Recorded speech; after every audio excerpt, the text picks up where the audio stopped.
Et Shalom Akim, Shalom.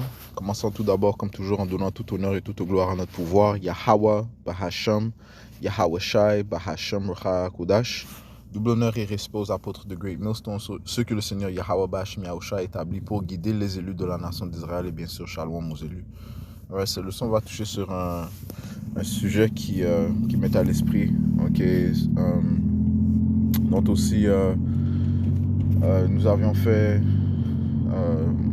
moi et les frères du camp, le frère Napash, le frère Amos, nous avons fait une leçon dimanche passé concernant ce sujet. De plus, ce même sujet a été mentionné dans le dernier camp des frères à Atlanta, notamment le sujet de la convoitise. La convoitise qui est en fait un péché, et c'est un esprit, c'est un esprit démoniaque, avoir un esprit de convoitise, lisons ce que les Écritures disent concernant la convoitise,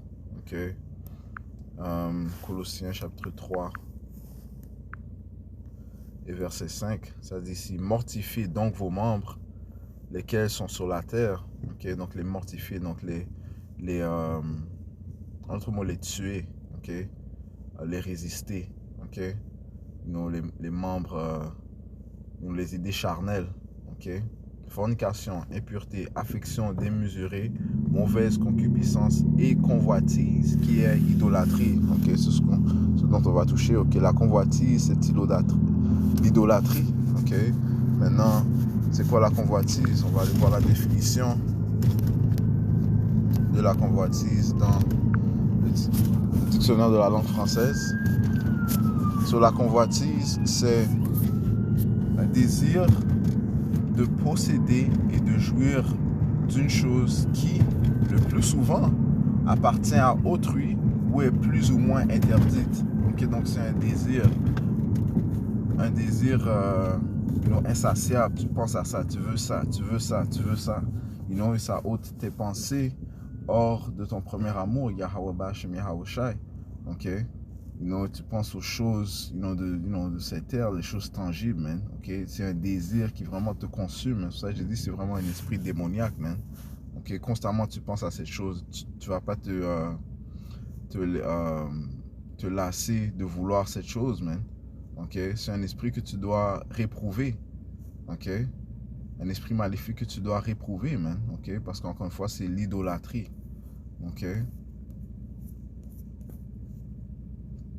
Donc, et désir immodéré, donc sans modération, encore une fois, sans contrôle, sans avoir de contrôle, c'est un désir immodéré pour les biens terrestres, beautiful, pour les biens terrestres, les choses de ce monde,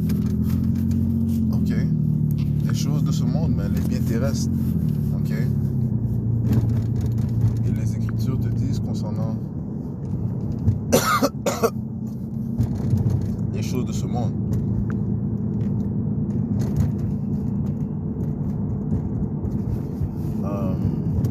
Premier Jean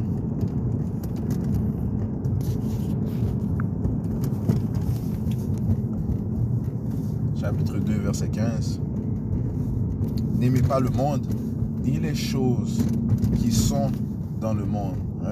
On n'est pas à aimer ce monde ni les choses qui sont dans ce monde, les choses terrestres, man. Les choses temporelles, les choses qui ne sont pas éternelles, n'aimez pas le monde, ni les choses qui sont dans le monde. Si quelqu'un aime le monde, l'amour du Père n'est pas en lui, donc si tu aimes ce monde, les choses qui sont dans ce monde, et ce monde, on parle du monde de Satan, parce que le monde où on vit présentement, c'est un monde satanique, c'est un monde satanique, régné par les Édomites, les autoproclamés en blanc, et eux viennent après la participation de Satan, poursuivant le livre de 2 Thessaloniciens 2 et 8, c'est un monde satanique, mais complètement adverse à la droiture, à la rectitude, et si tu as des yeux pour voir, tu vas voir que ce monde n'est pas un monde droit, man. C'est un monde injuste, un monde inique, ok? Un monde perverse, ok? Ok? Donc si tu aimes ce monde, tu es satanique aussi, man, ok? Parce que là, ce monde ne fait pas la promotion de la droiture du Tout-Puissant Yahweh Bashim Yahushai. Non, elle est contre la droiture du Tout-Puissant, ok? Ça dit ici, verset 16, car tout ce qui est dans le monde, la convoitise de la chair, c'est ce qui est dans le monde, la convoitise de la chair, et la convoitise des yeux, et l'orgueil de la vie, n'est pas du Père, mais du monde. Right? So, ces sentiments sensuels et charnels sont de ce monde, et non du Tout-Puissant. Ok? Verset 17. Et le monde passe, et sa convoitise. Ok? Donc ce monde va passer, ainsi que sa convoitise. Ok? Mais celui qui fait la volonté de Yahweh Bashim Yahushai demeure pour toujours. Ok? Et qu'est-ce que Yahushai a dit? Ok, c'est lui que nous devons suivre, écouter. Non?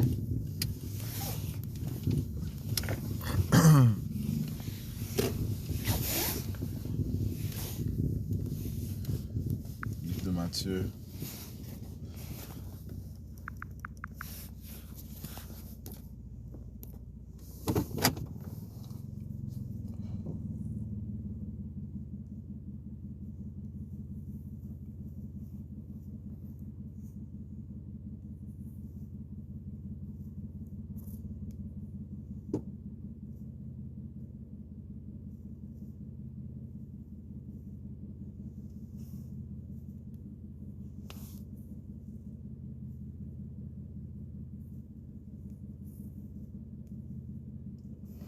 Matthieu chapitre 6 verset 19, ça dit ici, ne vous amassez pas des trésors sur la terre où les mythes et la rouille détériorent. Okay?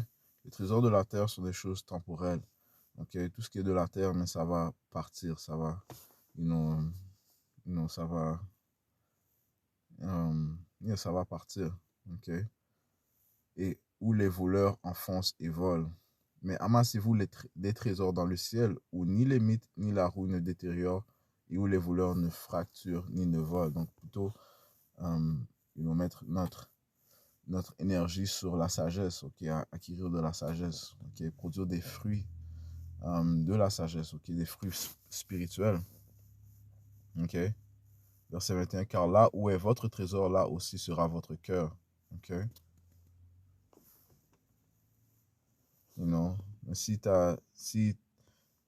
tes trésors sont sur les choses de la terre, ok, les biens terrestres, eh bien tes pensées seront de là. Donc, ultimement, tu rends ces choses-là ton idole, tes idoles. Tu vas tout faire pour acquérir ces choses au lieu de produire des fruits. En te en te baptisant toi-même, en t'améliorant toi-même, ok, qui non seulement te rapproche du Seigneur, et te rapproche de l'incorruption, mais aussi qui mène à la vie éternelle. Okay? Les fruits que tu vas apporter sont des fruits spirituels que tu vas produire sont des fruits éternels. Okay? Verset 33, mais cherchez premièrement le royaume de Yahweh Bashim Yahushai et sa droiture, et toutes ces choses vous seront ajoutées. Okay? Donc, premièrement, ce qu'on doit chercher, c'est la sagesse. Okay? Et non les choses de ce monde. Okay?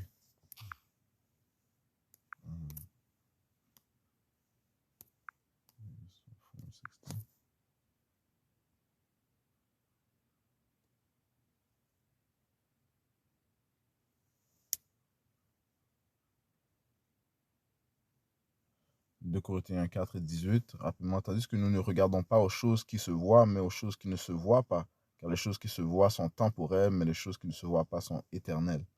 Okay? So on doit penser au royaume du Seigneur plutôt qu'aux choses terrestres de ce monde.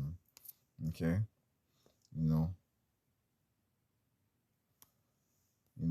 il y a un temps pour chaque chose, mais les Écritures te disent ça. Ok? Ecclésiaste 3 et 1, ça dit à chaque chose, il y a une saison et un temps pour chaque projet sous le soleil. Ok? Et regardant les temps où nous sommes, ok? On n'est pas dans le temps de convoiter, vouloir avoir toutes sortes de biens terrestres. On n'est pas dans ces temps-là, man. Ok, on doit mesurer les temps. Ok. Comme le frère Ryan Page dit souvent, on est dans le temps d'offenser moins, de chercher à offenser moins. Ok. Offend less. Ok. Au lieu de convoiter, vouloir plein de choses. Premièrement, il faut se souvenir où on est présentement, man. Ok, on n'est pas dans notre lieu de repos. Ok, on est en fait en captivité encore, man. Ok, on n'a pas reçu le repos, man. Michée 2, verset 10, ça dit ici, levez-vous et partez. Ok, donc sépare-toi de ce monde. Ok, spirituellement, car ce n'est pas ici votre lieu de repos parce qu'il est souillé, il vous détruira même d'une rude destruction. Ok, ce lieu va te détruire, man. Ok, tu mets ton espoir dans ce monde, tu vas acquérir des biens dans ce monde terrestre, eh bien, tu risques de te faire prendre par Satan, man. Ok, parce que Satan a toutes sortes de trucs pour te faire chuter, man. Ok, ça dit qu'il se promène comme un lion. Ok, cherchant à voir qui peut dévorer, man. Ok.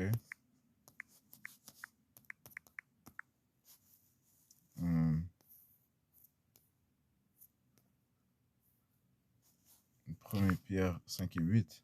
Ok.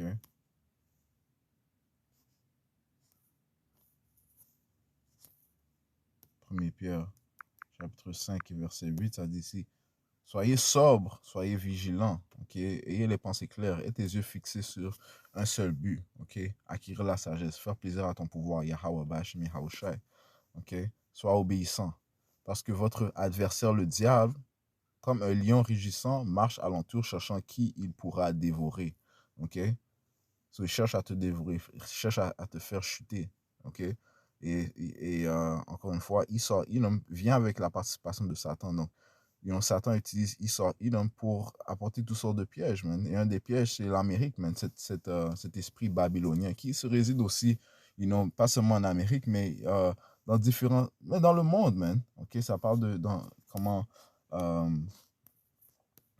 Jérémie 51, ça parle de comment Babylone était une coupe d'or dans la main du Tout-Puissant. Elle a fait toutes les nations boire de son vin et les a rendues ivres. Jérémie 51, 7 a dit ici, Babylone a été une coupe d'or dans la main de Yahweh Bashim Yahusha qui a rendu toute la terre ivre. Les nations ont bu de son vin, donc de ses philosophies. C'est pourquoi les nations sont devenues folles. Ok, so, ici, on est à Montréal, mais l'esprit babylonien réside fortement ici, man. Ok, à Montréal, man. So, il y a toutes sortes de pièges, ok, où tu peux tomber, man. Ok, toutes sortes de tentations, man. Et comme le leader de Atlanta a mentionné que t'es pas plus fort que l'Amérique, man. T'es pas plus fort que Babylone, ok?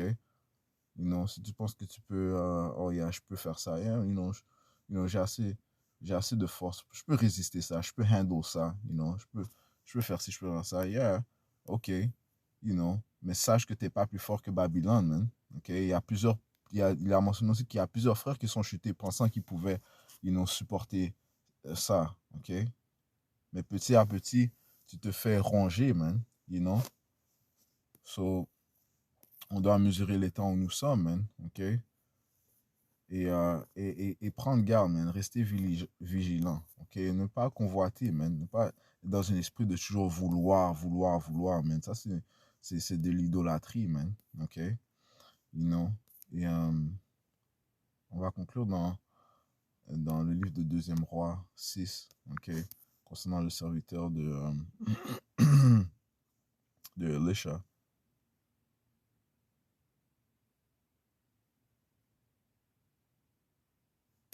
C'est pas 6, en fait. C'est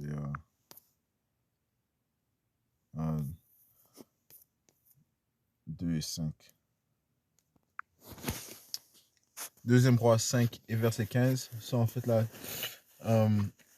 ça dit, et il retourna vers l'homme de Dieu, lui et toute sa suite, et vint et se tint devant lui. Et il dit, voici maintenant, je sais qu'il n'y a pas d'autre pouvoir sur toute la terre qu'en Israël.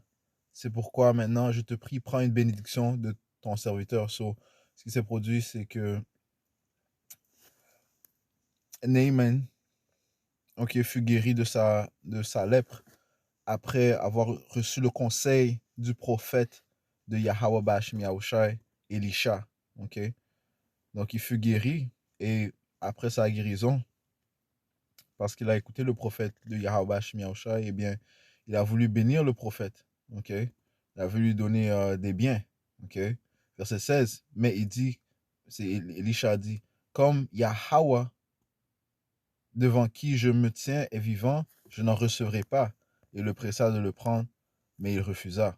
Et Naaman dit, ne pourrait-on pas, je te prie, donner de cette terre à ton serviteur la charge de 2 mulets, car ton serviteur n'offrira plus d'offrandes consumées ni de sacrifices à d'autres dieux qu'au Seigneur.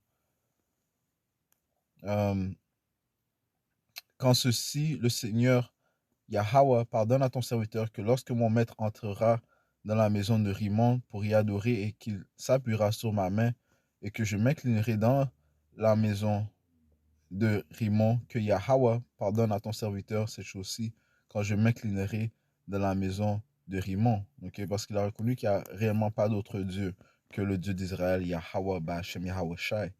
Okay? Yahweh au nom de son fils Yahweh Shai. Okay? Et, et que ces autres dieux, ils n'étaient que Rimon, okay? C'est des faux dieux, okay? qu'ils n'avaient pas pu le guérir. Verset 19.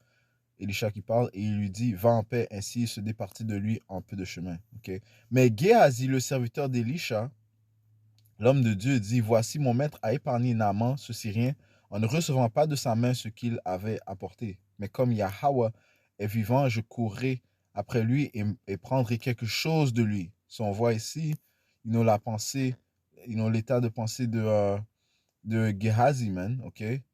You know? Il faisait preuve de convoitise, man, ok, de désir, ok, des biens terrestres, des choses qui possédait à autrui, man, ok, ne mesurant pas les temps, ok. Sur son cœur s'est laissé emporter par la convoitise, man, ok, cet esprit maléfique. Verset 21, ainsi Géhazi poursuivit Naaman, ok, et pendant la poursuite, il faisait, il avait des pensées de désir, man, de convoitise, man, ok, d'avoir des possessions. Et quand Naaman le vit courant après lui, il descendit de son chariot à sa rencontre et dit, tout va bien. Et il dit, tout va bien. Tout va bien? Et il dit, tout va bien. Mon maître m'a envoyé, disant, voici, à l'instant même, 2 jeunes hommes parmi les fils des prophètes sont venus vers moi du mont Ephraim. Donne-leur, je te prie, un talent d'argent et 2 vêtements de rechange. Et Naaman dit, consent à prendre 2 talents. Et il le pressa, il y a 2 talents dans 2 sacs, ainsi que 2 vêtements de rechange, et il les donna à 2 de ses serviteurs et ils les portèrent devant lui. Et quand il arriva à la tour, il les prit de leurs mains, il les rangea dans la maison et il renvoya les hommes et ils partirent. Et il entra et se tint devant son maître et Elisha lui dit, d'où viens-tu, Géhazi? Et il lui dit, ton serviteur n'a été nulle part. So, il a menti. Okay? Il a menti à Naaman, il a menti à son maître, Elisha, man. Okay? Son cœur a été emporté, man. Okay? Par Satan, man. Okay? Il a fait preuve de convoitise. Verset 26, et il lui dit, mon cœur n'a-t-il pas été avec toi quand l'homme s'est retourné de son chariot pour venir à ta rencontre? En ce temps-là, est-ce est-ce le temps de recevoir de l'argent et de recevoir des vêtements, ok, et des oliviers, et des vignes, et des moutons, et des bœufs, et des serviteurs, et des servantes? Sommes-nous dans le temps d'amasser des richesses? Ok, il faut mesurer les temps. On n'est pas dans le temps d'amasser des richesses. Ok, nous sommes dans une période de grâce où on doit chercher la grâce, ok, le pardon de Yahweh Shemiyahushai, ok, sa miséricorde, sa pitié, man. Et non de s'acquérir des biens pour se rendre confortable dans ce monde. Mais non, il n'y a rien de mal, d'avoir, des richesses, ok. On sait que la richesse provient de Yahweh Shemiyahushai, le Seigneur. C'est rien dans ses yeux de rendre un homme pauvre riche, ok. Mais le point, c'est le cœur, l'intention derrière ça, man, ok. C'est l'intention derrière ça. Est-ce que ton but, c'est juste de t'enrichir, t'enrichir, t'enrichir? Tu t'adonnes à la richesse, tu t'adonnes à avoir des biens, des possessions, au point où même tu mens pour avoir ces possessions, man. You know? C'est encore une fois, c'est l'intention derrière tout cela, man. Verset 27, c'est pourquoi la lèpre de Naaman s'attachera à toi et ta semence a toujours est sorti de sa présence lépreux aussi blanc que neige. So, en autre mot, il est devenu un autoproclamé en blanc. You know? Il avait la lèpre, man. Ok, à cause de sa convoitise, mais qui est un péché. Mais les Écritures te disent ici dans le livre de Exode 20 et verset 17, tu ne convoiteras pas la maison de ton voisin, tu ne convoiteras pas la femme de ton voisin, ni son serviteur, ni sa servante, ni son bœuf, ni son âne, ni rien qui soit à ton voisin. Ok, c'est un des 10 commandements, man. Ok, oui, il y a une multitude de commandements. Ok, plus de 600 commandements. Ok, mais ça, c'était dans le tableau, man. Ok, le tableau, la table. Ok, de pierre. Ok, où les commandements ont été inscrits, man. Ok, les commandements que Moïse a donnés au peuple, man. Ok, you know. Um,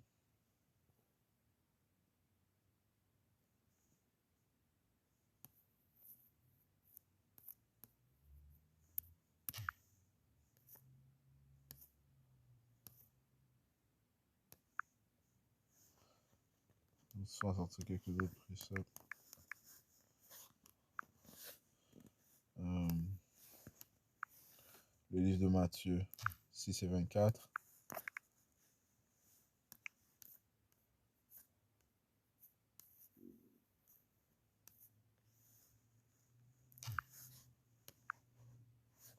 Matthieu chapitre 6 et verset 24, ça dit ici, aucun homme ne peut servir deux maîtres, car ou il haïra l'un et aimera l'autre. Ok? Ou bien tu auras Yahweh Shmiasha comme ton idole, ou bien tu auras autre chose comme ton idole. Ou bien il s'attachera à l'un et méprisera l'autre. Ou bien c'est ça, comme tu veux pas être des deux, man. Ok? Ça veut dire qu'un homme à double pensée est instable dans toutes ses manières. Ok? Ou bien il s'attachera à l'homme et méprisera l'autre. Vous ne pouvez servir Yahweh ou Yahweh Shai et Maman, ok, l'argent. Tu ne peux pas servir le Tout-Puissant et l'argent en même temps. Ou bien tu vas aimer l'un et tu vas détester l'autre. Ok? Vice versa. Ok? 1 Timothée chapitre 6 et euh, verset 6. Mais la piété avec le contentement est un grand gain. Ok? Le grand gain, c'est euh, faire preuve de piété, sainteté. Ok? Et être content avec ce que le Seigneur nous donne. Ok? Faire preuve de gratitude. Ok? Ça, c'est un grand gain, man. Et le Seigneur va rajouter à celui qui fait preuve de gratitude, celui qui, euh, qui est saint. Ok? Celui qui est obéissant. Le Seigneur va rajouter à cet homme. Ok? Celui qui met son cœur vers lui. Yahweh Shmercha va rajouter à cet homme. Il va lui donner ce qui est nécessaire. Ok? On doit être content avec ce que le Seigneur nous donne. Dans la prière de notre Père, ça dit, donne-nous aujourd'hui notre pain de ce jour, notre pain quotidien. Ok? You know? Verset 7, car nous n'avons rien apporté dans ce monde et il est certain que nous n'en pouvons rien apporter. Comme Job a dit, nul je suis venu dans ce monde, nul je retournerai. Ok? Toutes les choses de ce monde, en fait, sont temporaires, man. C'est comment dire ça, une phase que l'on passe. Ok? Nous sommes des pèlerins cette place. Ok? En fait, on n'est que de passage. Ok? Nous attendons la venue de notre Seigneur. Et notre Seigneur Yahweh, lui, il a souffert. Nous devons souffrir aussi. Nous devons faire part de cette souffrance. OK? Yahweh n'a pas cherché à s'enrichir dans ce monde, man. Non, lorsque les Romains régnaient, les Édomites régnaient. Non, non, il a dit que mon, ma volonté, c'est de faire, en fait, mon pain ou ma nourriture, c'est de faire la volonté de mon Père, man. OK?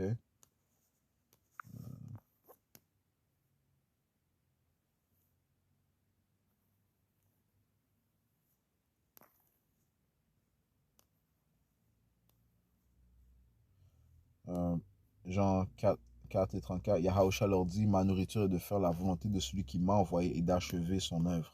Ok? C'est pas le temps de s'enrichir, man. De faire preuve de convoitise, you know? Chercher à s'enrichir. En plus, encore plus dans les temps où nous sommes présentement, man. Ok? Dans les temps où ben, l'esprit du Seigneur est lourd, man. Ok? L'esprit du Seigneur est lourd présentement, man. Ok? Ça dit, le Seigneur va visiter Jérusalem avec des chandelles. Et nous sommes dans ces temps-là, man. OK? You know? Nous sommes dans le temps où on doit examiner nos manières. Et le Seigneur va examiner nos manières, man. OK? You know? Se retournant à 1 Timothée 6 et verset 8. Ayant nourriture et habillement, soyons satisfaits avec cela. OK? Merci Seigneur. Ayant nourriture et habillement, soyons satisfaits avec cela. Mais ceux qui veulent être riches tombent dans la tentation et dans un filet, et dans beaucoup de convoitises insensées et nuisibles, lesquelles noient les hommes dans la destruction et la perdition. Donc, tu te noies, ok? La convoitise mène qu'à noyer, ça mène qu'à la mort, ok? Ça dit sur verset 10, car l'amour de l'argent est la racine de tous les maux, que quelques-uns, l'ayant convoité, ils se sont égarés de la foi et se sont transpercés eux-mêmes de beaucoup de douleurs, ok? Ouais, encore une fois, tu ne peux pas aimer maman, l'argent et Yahweh Bashim Yahusha, tu ne peux pas. Okay? Ou bien tu vas aimer un et tu vas mépriser l'autre. Okay? L'amour de l'argent est la racine de tous les maux. Pas l'argent, l'amour de l'argent, vouloir, la convoitise, l'insatisfaction. Ça te dit que euh, celui qui cherche constamment des gains ne sera jamais satisfait. Okay? On va chercher ça dans le livre d'Ecclésiaste, chapitre 5. Et verset 10, celui qui aime l'argent ne sera pas rassasié par l'argent. Tu vois, tu ne seras jamais satisfait. Tu vas toujours vouloir plus. OK? Ni celui qui aime l'abondance avec revenu, cela aussi est vanité. OK? So, juste lancer ces quelques paroles. J'espère que ça a été édifiant. Compétent, donnons tout honneur, toute gloire à notre pouvoir. Yahweh, Bahashem, Yahweh Shai, Bahashem, Rechai Kodash. Double honneur et repose à peau de Great Millstone qui guide bien les élus de la nation d'Israël. Et shalom aux élus.